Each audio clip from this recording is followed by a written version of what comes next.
जा पर कृपा राम की ता पर कृपा। और हम लोग पड़ोसी की कृपा में ही फूले नहीं समाते। पड़ोसी की कृपा हो जाए, परिवार की कृपा हो जाए, बस बस बहुत है, बहुत है। चार लोग पहचानने लगे, अरे बहुत, अरे भैया ये दुनिया किसी की नहीं भाई। दुनिया के पहचानने से कल्याण नहीं होना, भगवान तुम्हें पहचानने लगे तब तुम्हारा कल्याण होगा।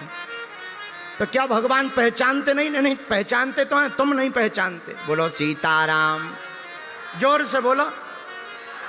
उन्हीं राम जी की कृपा को पाने के लिए हनुमान जी के कांड का नाम है सुंदर कांड। कौन सा कांड? जोर से बोलो। अब भैया सुंदर कांड की कथा सुंदर क्यों है? आहा, सुंदर कांड की कथा बड़ी प्यारी है, क्योंकि सुंदर कांड में सब सुंदर है। वैसे हनुमान जी तो बंदर हैं, लेकिन बंदर भी सुंदर है, इसलिए तो सुंदर कांड है। बोले क्या? बोले वैसे किसी का चेहरा बेकार हो, थोड़ा सा लाल होवे या बड़े बिखरे बाल होवे, ऐसे बाल करके आ जाए, है बंदर जैसा लग रहा, बंदर लग रहा। हम लोग बंदर की संज्ञा दे के बोलते हाँ जी या ना जी। बोलो हाँ या ना। पर बंदर भी सुंदर हो सकता है, ये सुंदर कांड में पता लगा है। और हनुमान जी तो सुंदर हैं ही हैं, क्योंकि कंचन बरन विराज सुबेसा कानन कुंडल कुंजित के। सुंदर कांड सुंदर क्यों? क्योंकि हनुमान जी महाराज का चरित्र है, इसलिए सुंदर। एक बात और, 5 बातें बता के फिर हम आगे की चर्चा बाद में सुनाएंगे। पहले 5 बातें बता दे सुंदरकांड। सुंदरकांड सुंदर क्यों है? क्योंकि हनुमान जी की भक्ति है और हनुमान जी परम भक्त हैं राम जी के, इसलिए सुंदरकांड सुंदर है। दूसरी बात, आहा, त्रिकूट नाम के पर्वत पर श्री जानकी जी बैठी हैं लंका में। जानकी जी कौन है? जानकी जी हैं भक्ति। राम जी कौन है? राम जी हैं भगवान। जहां भक्ति बैठी हो, उस भक्ति के कांड की जहां भक्ति बैठी हो और उस भक्ति से मिलने के लिए भक्त पहुंच जाए तो वो कांड अपने आप सुंदर कांड हो जाता है। तो श्री जानकी जी बैठी, मिलने कौन पहुंचे? हनुमान जी महाराज। तो सुंदर कांड इसलिए भी सुंदर हो गया क्योंकि आहा, राम जी के विरह में जानकी जी बैठी हैं, दिन रात रो रही हैं, आंखों में आंसू हैं। सीता के अति विपत्ति विशाला, जानकी जी के अंदर विपत्ति का भाव है। लगता है राम जी ने भुला दिया, इसलिए किशोरी जी रो रही हैं। पर हनुमान जी किशोरी जी के ढूंढने के लिए व्याकुल है, सीता जी राम जी को पाने के लिए व्याकुल हैं, और हनुमान जी जानकी माता का पता लगाने के लिए व्याकुल है। तो भक्ति भी व्याकुल है और भक्त भी व्याकुल है। और जहां भक्ति को भक्त मिला और भक्त को भक्ति माता मिल गई तो दोनों का संताप मिट गया। हनुमान जी का भी काम बन गया, जानकी माता का भी काम बन गया, इसलिए सुंदर कांड सुंदर हो गया। ये दूसरा कारण। तीसरा कारण, आहा, राम राम तही सुमिरन की हृदय हरस कपि सज्जन चीन्हा। एक तीसरा कारण है विभीषण का। लंका में भी विभीषण जी ने राम जी की भक्ति नहीं छोड़ी। मेरे पागलों, पंचकुला वालों, एक बात आज की नोट कर लेना, तुम्हारे काम आएगी, बुरा मत मानना मेरे पागलों। भैया जिंदगी में एक सिद्धांत तुम याद रखना, हम लोग भारत में भक्ति नहीं कर पा रहे हैं और विभीषण ने लंका में भगवान की भक्ति को नहीं छोड़ा है। और विभीषण के और मंथरा के चरित्र से एक सीखना है। क्या? आहा, रामायण के 2 पात्र हैं, एक विभीषण का, एक मंथरा का। राम के राज्य में रह करके मंथरा सुधर नहीं पाई और रावण के राज्य में रह करके विभीषण बिगड़ा नहीं। तो ये महत्वपूर्ण नहीं है कि तुम कहां रहते हो, ये महत्वपूर्ण है कि तुम कैसे रहते हो। विभीषण तो लंका में भी राम राम करता था, और तो दूर की बात है, रामायुध अंकित ग्रह शोभा वर्णि न जाए, नव तुलसी का वृंदता देख हरस कपिराय। विभीषण जी लंका में भी राम राम लिखे दरवाजे पर, एक तरफ रा दूसरी तरफ मां। रावण के कान भरने वालों ने रावण को कहा, देखो तुम्हारा भाई दुश्मन का नाम लिखता है दूसरी पार्टी का, दूसरी पार्टी वालों का नाम लिख रहा, दूसरी पार्टी वालों का झंडा, तुम्हें शर्म नहीं आती? रावण गया देखने, रावण विभीषण को बुला के बोला, इधर आओ। हाँ, ये हमारे दुश्मन का नाम क्यों? विभीषण बोला ये दुश्मन का नहीं, आपका ही है। राम हमारा नाम थोड़ी है, हमारा नाम तो रावण है।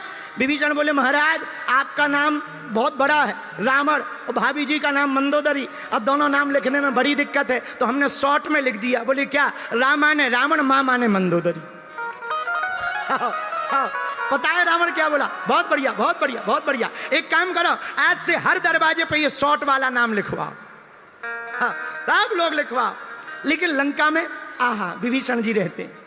राम राम तही सुमिरन की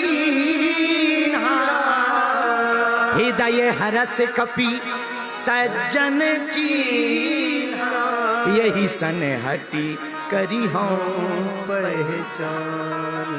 इनसे पहचान कर ली जाए तो विभीषण से हनुमान जी मिले। आहा, विभीषण जी के हृदय में राम जी के मिलने की व्याकुलता, और हनुमान जी के हृदय में जानकी जी से मिलने की व्याकुलता। हनुमान जी बोले हम तुम दोनों एक दर्द के आदमी। बोले क्या? हाथ जोड़ के हनुमान जी बोले सुनो, तुम्हें जानकी माता मिल गई पर राम जी नहीं मिले, हमें राम जी मिल गए पर जानकी माता नहीं मिली। एक काम करो, एक्सचेंज कर लो। बोले क्या? बोले तुम हमें जानकी से मिलवा दो, माँ जानकी से मिलवा दो, हम तुम्हें राम जी से मिलवा दे देंगे। बस काम हो जाएगा। और दोनों का संवाद हुआ। विभीषण बोले ये बहुत बढ़िया, ये बहुत बढ़िया।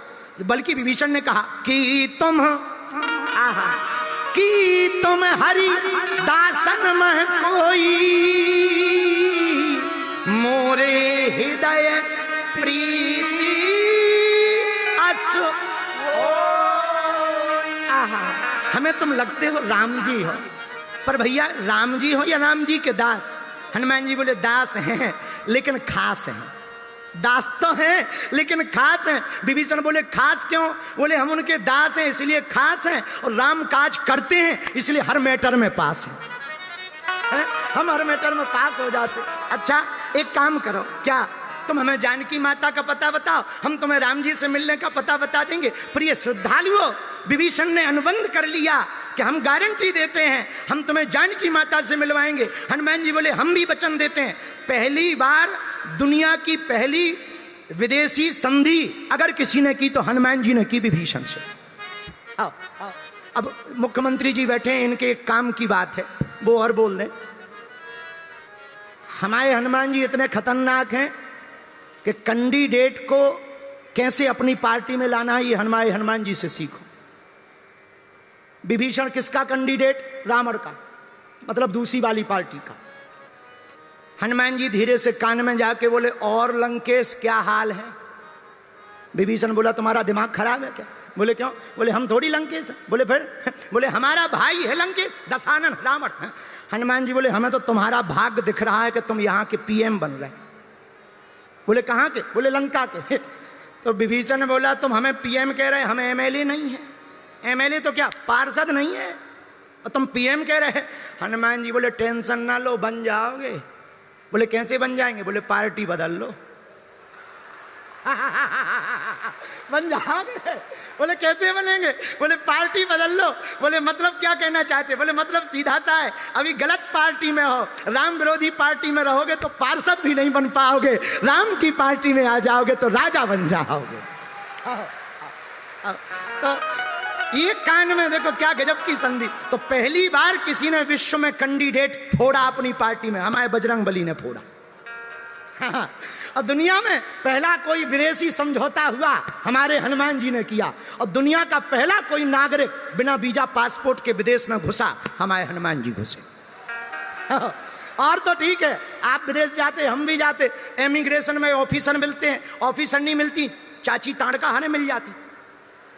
हम तो जब विदेश जाते हैं बड़ी बड़ी नाकवारी मिल जाती है, भारी सरी की। एक देश में हम फंस गए, उन्हें हिंदी नहीं आती थी, हमें इंग्लिश नहीं आती थी, तो उन्होंने पता नहीं अंग्रेजी में क्या पूछा, हमने क्या बोला उन्हें भी पता नहीं चला। तो वे कितने में बीच की बीच आई, हमने पूछा ये कौन है? बोली ये ट्रांसलेटर है। हमने जब उसे गौर से देखा तो हमसे 4 फीट ऊंची थी, हम की गजब की ट्रांसलेटर है। हमने उसको देखा तो हमें हनुमान जी याद आ गए। तो हमारे पीछे एक पंडित जी खड़े थे, बोले हंस क्यों रहे? हम कहा हनुमान जी भी ऐसे ही लंकनी के चक्कर में फंस गए थे इमिग्रेशन ऑफिस में। हनुमान जी भी फंस गए थे, ऐसे ही इमिग्रेशन में फंसे थे। तो हनुमान जी ने तो एक मुक्का मार के, लंकनी बोली पासपोर्ट दिखाओ। हनुमान जी बोले इधर पासपोर्ट के वीजा है नहीं है। तो लंकनी बोली वीजा पासपोर्ट नहीं है, टिकट दिखाओ। हनुमान जी बोले खुद की चार्टर्ड से आए। तो बोले चार्टर्ड कहाँ लैंड किया है? हनुमान जी बोले हमारे तो शरीर ही में है, हम तो बल सागर के वीर हैं, तो थल जल सागर को पार करके बल सागर का वीर आया है। लंकनी सोचने लगी बड़े गजब के, मेरे पागलो, वीर हनुमान जी के चरित्र, श्री बजरंगबली के चरित्र सुंदर कांड से सीखना है।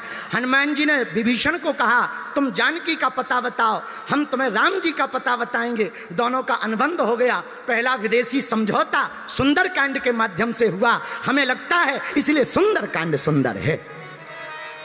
बल्कि पाकिस्तान तो समझौता तोड़ देता है, पाकिस्तान ने तो समझौता तोड़ा है, इसलिए भारत ने ऐसा मजा चखाया कि उसको नानी याद आ गई।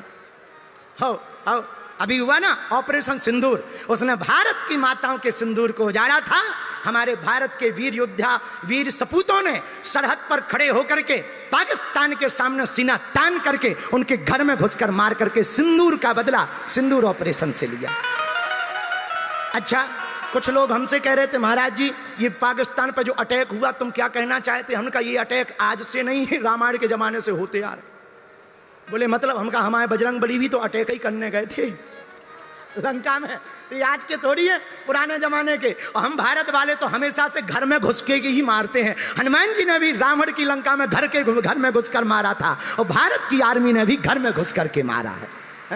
ये रामायण का भारत है, यहां तो घर में घुस के ही मारते हैं, इसलिए सुंदर कांड सुंदर है। आहा, सुंदर कांड सुंदर क्यों? तीसरा कारण, जामवंत विभीषण जी हनुमान जी की संधि पर सुंदर कांड सुंदर क्यों है, इसका चौथा कारण भी हमने निकाला। आहा, सुंदर कांड का प्रारंभ होता है जामवंत के वचन सुहाए, सुनी हनुमंत हृदय अति जामवंत जी के वचन हनुमान जी ने सुने। जामवंत जी हैं बूढ़े, हनुमान जी हैं जवान। बूढ़ों की बात को जब युवान जिस घर में सुनने लगे, वो घर में लंका कांड नहीं होता है, सुंदर कांड होता है। इसीलिए सुंदर कांड सुंदर है। अब आज के जमाने में माता पिता तो चुप बैठे हैं, बच्चे बोल रहे हैं बोलो सीताराम, जोर से बोलो। और पांचवा और अंतिम कारण हमें जो लगा उस बारे में भी हम आपको बता दें। सुंदर कांड सुंदर क्यों है? इसलिए सुंदर कांड सुंदर है भैया क्योंकि सुंदर कांड के प्रारंभ में सिंधु तीर एक भूधर सुंदर, और सुंदर कांड के मध्य में भी सुंदरा यतना घना, और सुंदर कांड के अंत में मां जानकी जी के बारे में लिखते हैं सुंदरता कहूं सुंदर करई। भैया सुंदर कांड में 5 बार सुंदर सुंदर शब्द का प्रयोग हुआ। सुंदर कांड में 5वां कारण जो सुंदर कांड की सुंदरता का है वो ये है, हनुमान जी दूत बनकर गए थे, जानकी माता के पूत बनकर के लौटे हैं। दूत बनकर गए, पूत बनकर लौटे। गए कौन? दूत बनकर के। हनुमान जी महाराज जिमी अमोघ रघुपति कर बाना, एही भांति चलो हनुमाना, रघुपति प्रिय भक्तम। सुंदर कांड पढ़ोगे तो श्लोक आया, अतुलित बलधाम हेम शैला विदेहम धनुजवन कृशानु यानी नामाग्रगण्यम सकल गुण निधानम वानराणाम धीसम रघुपति प्रिय भक्तम। हनुमान जी प्रिय भगत हैं, प्रिय दूत हैं, श्री राम दूत हैं, राम जी के दूत बनकर गए। लेकिन जब जानकी जी को अपना प्रभाव दिखाया, अपना स्वभाव दिखाया, राम जी के प्रति अपना भाव दिखाया, तो माता जानकी जी ने बाहें पकड़ करके माथे पर सिर पर हाथ रख करके कहा बेटा जाओ अजर अमर गुण निधि सुत होहूं, करही बहुत रघुनायक छोहूं। तुम उनके तो हो गए दूत, पर आज से हमारे हो गए पूत, आशीर्वाद है। इसलिए हमें लगता है सुंदर कांड सुंदर है कि हनुमान जी को यहाँ माता जी मिल गई। माता जानकी जी बोली हमें कोई बेटा नहीं है। हनुमान जी बोले हमारी माता जी तो हैं पर दूर हैं। बोले टेंशन ना लो, एक काम करो, हम माँ हैं तुम बेटा हो। हनुमान जी बोले बहुत बढ़िया रहा माँ, अब हमको माँ मिल गई। माता जानकी बोली हमें बेटा मिल गया, अब तो माँ का कुछ बिगड़ नहीं सकता। हनुमान जी बोले अब बेटा का भी कुछ बिगड़ नहीं सकता है। इसलिए सुंदर कांड सुंदर है। बोलो सीताराम।